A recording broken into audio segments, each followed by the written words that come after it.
श्री अहमद पटेल।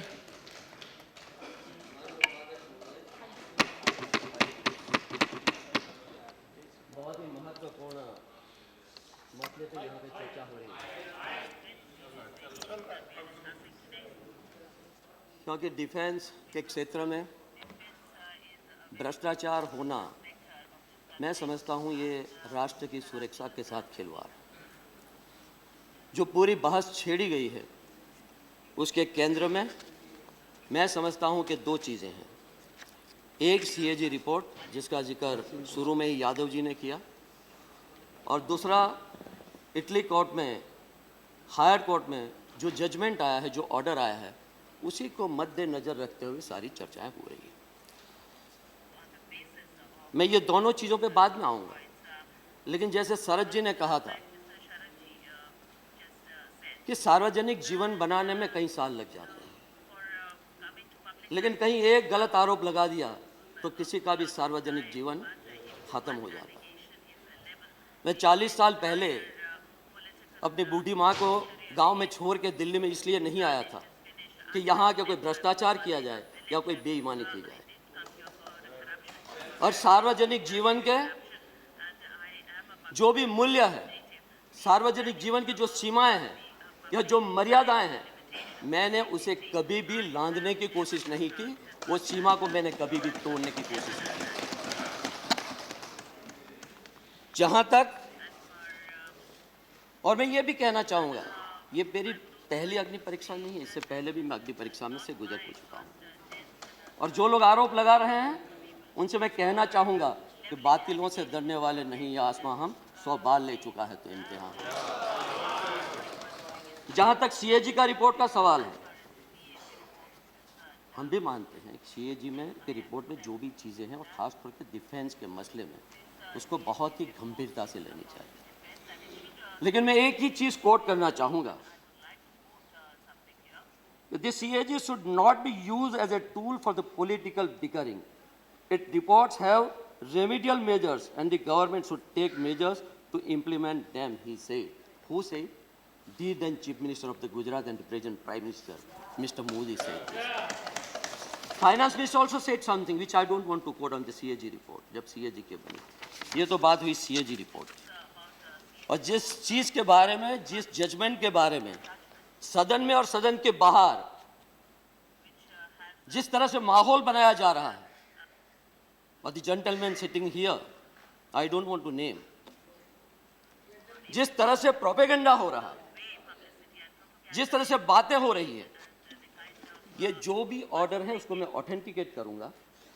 ये जो भी ऑर्डर यहाँ पे है उसके टोटल 225 पेजेस और 1,13,000 वर्ड्स का ये रिपोर्ट, और मेरा नाम 4 टाइम इसमें मेंशन किया गया है। ऑन पेज नंबर 192, 193 2 बार, और 203 पेज पे 1 बार। मेरे खिलाफ और मेरे लीडर्स के खिलाफ, चाहे पूर्व प्रधानमंत्री हो, एंटनी जी हो, और कांग्रेस प्रेसिडेंट हो, और कोई भी लीडर हो, मैं आज पूछना चाहूंगा कि इसी ऑर्डर में कहीं पे भी किसी भी लीडर को इंडिकेट किया गया है, इंडाइट किया गया है, किसी को भी आरोपी के रूप में कहीं पे भी पेंट किया गया है, कहीं पे भी ये कहा गया है कि इनमें से किसी ने घूस ली है या ब्राइब ली है। जेंटलमैन सिटिंग देयर, मैं उनसे कहूंगा कि कहीं पे भी ये सिद्ध कर दें तो मैं इस सदस्य से इस्तीफा दूंगा, सार्वजनिक जीवन छोड़ के चलूंगा। Can he prove that? Can he prove that? लेकिन where there is a smoke there is a fire. आग लगी है तो धुआं उठा है तो कहीं ना कहीं तो आग लगी है। हम ये नहीं कहना चाहता कि इसका इन्वेस्टिगेशन नहीं होना चाहिए, मैं ये कहना चाहता हूं कि इसका इन्वेस्टिगेशन होना चाहिए, और शुरुआत यूपीए सरकार ने की थी और सिंसियरली की थी। जो भी कदम उठाए गए उसके बारे में जिक्र भी किया गया।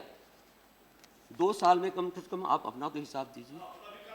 और जो रिप्लाई डिफेंस मिनिस्टर ने दिया था कि यहाँ पे लेटर ऑफ प्रगति गया हुआ है, और सीबीआई ने उसमें इतना टाइम लग जाता है, मैं उसे कहना नहीं, उसका कोट करना नहीं चाहता, लेकिन मैं ये कहना चाहूंगा कि इन्वेस्टिगेशन होने के बाद, फिर से मैं रिपीट करूंगा, अगर if you can find iota of truth, मैं फिर से रिपीट करूंगा, मैं इस्तीफा दूंगा और सार्वजनिक जीवन छोड़ के चलूंगा। लेकिन जो लोग गलत आरोप लगाते हैं, बेबुनियाद निराधार आरोप लगाते हैं, किसी के सार्वजनिक जीवन के साथ खिलवाड़ करते हैं, उनको क्या सजा देना चाहिए?